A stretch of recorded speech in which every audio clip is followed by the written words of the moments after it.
Bonjour à tous, alors Jérôme Powell a frappé un grand coup, la réserve fédérale américaine a augmenté ses taux de 75 points de base dans une fourchette de 3 à 3,25%.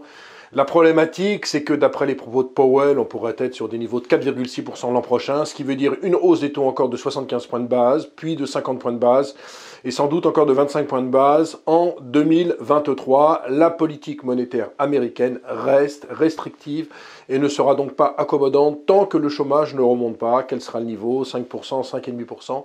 C'est assez compliqué à gérer pour la Réserve fédérale américaine ce qui se passe en ce moment, puisqu'il y a une forte inflation entre 8 et 9%, qui est très loin des 2% voulus par la Fed. Et donc, on est toujours dans cette politique monétaire ultra restrictive. Ça pousse l'euro vers des niveaux de 0,98, un niveau qu'on n'avait pas vu depuis plus de 20 ans.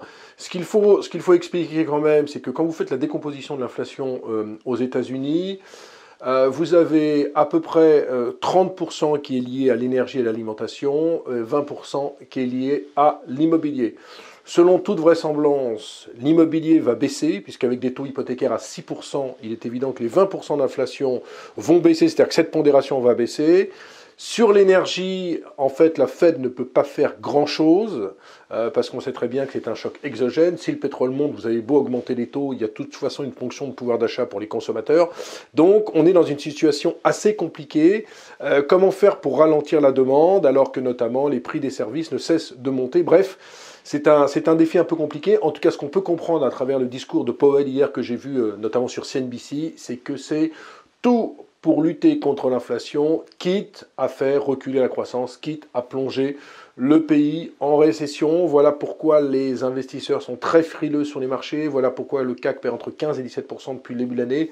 C'est encore pire, j'en parle peu dans cette chronique, alors que c'est plutôt ma spécialité sur le CAC Small, où on perd entre 20 et 22%.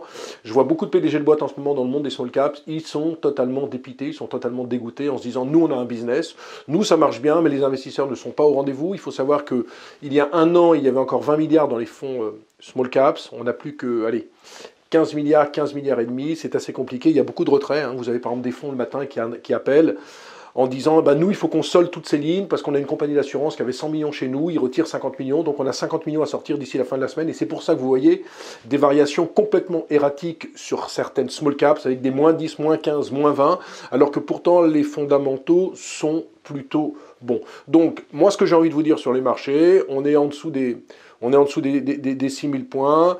Il y a un sentiment anxiogène. Maintenant, moi, comme je vous ai dit, que quels que soient les services, il y a des valeurs que j'aime bien, du Publicis, du Saint-Gobain, du Stellantis, du Dassault Systèmes, du Veolia Environnement qui recommence à être intéressant.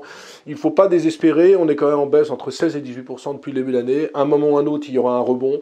Peut-être pas tout de suite parce qu'on est inquiet par les politiques monétaires ultra restrictives. Je vous rappelle aussi qu'en Suède, j'ai oublié de vous en parler, mais la Banque de Suède a frappé un énorme coup en augmentant ses taux de 100 points de base, ce qui est monstrueux. Donc c'est vrai qu'on est dans ces politiques monétaires restrictives, sauf au Japon où on est toujours dans une politique monétaire ultra accommodante, et en Russie où on continue à baisser les taux.